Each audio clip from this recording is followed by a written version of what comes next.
Hey guys, myself Soumya Saxena. This is the last part of resources. In this video, we will cover NCERT exercise. So let's begin. First question is answer the following questions.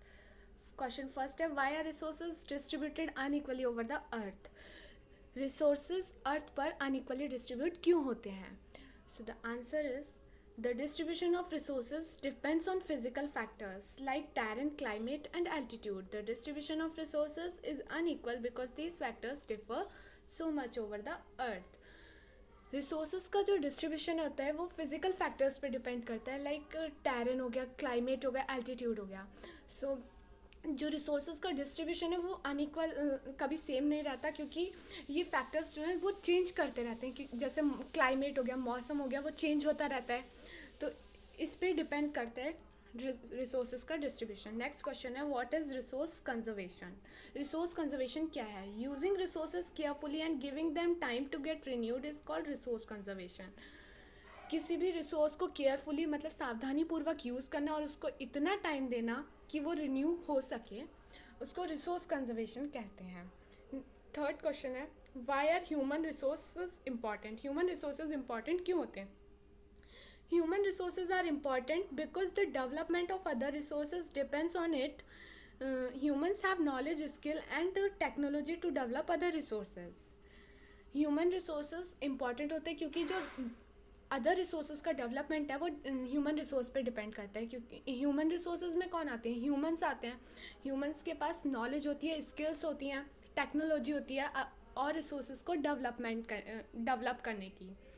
Next question है what is sustainable development. Sustainable development क्या है? Balancing the need to use resources and also conserve them for future is called sustainable development. किसी भी resource के use को इस तरीके से बैलेंस करें कि हम उसे प्रेजेंट टाइम में भी यूज़ कर सकें और कंजर्व कर सकें फ्यूचर जनरेशन के लिए. वो कहलाएगा sustainable development. So next question है tick the correct answer. First है which one of the following does not make substance a resource. Following में से कौन किसी भी सब्सटेंस को रिसोर्स नहीं बनाता. सो क्वांटिटी को कोई रोल नहीं होता. किसी भी सब्सटेंस का रिसोर्स है या नहीं है उस पर कोई डिपेंड नहीं करता. क्वांटिटी पे कुछ डिपेंड नहीं करता. सो आंसर है क्वांटिटी. सेकेंड है which one of the following is a human made resources. Following में से कौन से ह्यूमन मेड रिसोर्सेज हैं?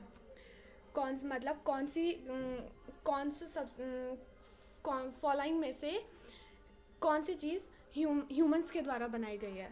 सो मेडिसिन्स टू ट्रीट कैंसर को ट्रीट करने के लिए मेडिसिन्स ऑब्वियसली ह्यूमंस के द्वारा ही बनाई जाती हैं. स्प्रिंग वाटर नेचुरल रिसोर्स है. ट्रॉपिकल फॉरेस्ट भी नेचुरल रिसोर्स है. सो आंसर है medicines to treat cancer.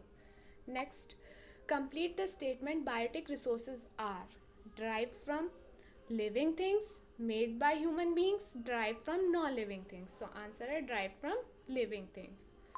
Next, differentiate between the following potential and actual resources.